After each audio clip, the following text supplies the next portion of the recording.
ഭക്തി എന്ന് പറയുന്നത് എന്താണ് എന്ന് എന്നോട് ചോദിച്ചു കഴിഞ്ഞാൽ എനിക്ക് നിർവചിക്കാനുള്ളത് ഒന്നേ ഉള്ളൂ. ഇന്ന് നിങ്ങൾക്കുള്ള ഈ നിഷ്കളങ്കതയാണ് നിങ്ങളുടെ ഏറ്റവും വലിയ ഭക്തി. നിങ്ങളുടെ ഇന്നസെൻസ്, നിങ്ങളുടെ നിഷ്കളങ്കതയാണ് ഗുരുവായൂരപ്പന് വേണ്ടത്. നിഷ്കളങ്കതയ്ക്ക് മുമ്പിലേ ഭഗവാൻ തോറ്റിട്ടുള്ളൂ. ആരുടെയും മുമ്പിൽ തോക്കാത്ത ഗുരുവായൂരപ്പൻ ആരുടെയെങ്കിലും മുമ്പിൽ തോറ്റിട്ടുണ്ടെങ്കിൽ അത് നിഷ്കളങ്കരായിട്ടുള്ള മനുഷ്യരുടെ മുമ്പിലാണ്. നെന്മേനി ഇല്ലത്തൊരു ഉണ്ണി, അദ്ദേഹത്തിന്റെ അച്ഛൻ മേൽശാന്തി ആയിരിക്കുന്ന സമയത്ത് മേൽശാന്തിക്ക് എന്തോ ഒരു ബുദ്ധിമുട്ട് കൊണ്ട് ഉച്ചപൂജ കഴിക്കാൻ സാധിച്ചില്ല. മകനെ പറഞ്ഞു വിട്ടു.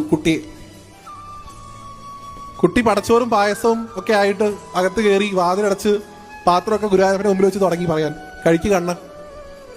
ആ കുട്ടിക്ക് അറിയില്ലായിരുന്നു എന്നൊന്നും. അവൻ വിചാരിച്ചത് ഇപ്പൊ ഗുരുവായൂരപ്പൻ ഇറങ്ങി വന്ന് കഴിക്കുന്ന. ഓരോ തവണയും ഭഗവാനെ വിളിച്ചു, വന്ന് കഴിക്കുക കണ്ണ.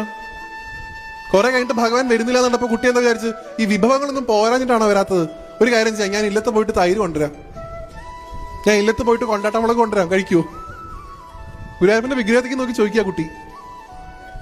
ഇത് കഴിച്ചാൽ ഞാൻ വേറൊരു പലഹാരം കൊണ്ടുവന്ന് തരാം, ഇത് കഴിച്ചാൽ ഞാൻ കാറ് വാങ്ങിത്തരാം, ബലൂണ് വാങ്ങിത്തരാം. ഇങ്ങനെ വിളിച്ചാൽ ഭഗവാൻ വരാതിരിക്കുന്നത് എങ്ങനെ? ഭഗവാൻ സ്വയം ഇറങ്ങി വന്ന് മുഴുവൻ എടുത്ത് കഴിച്ചു.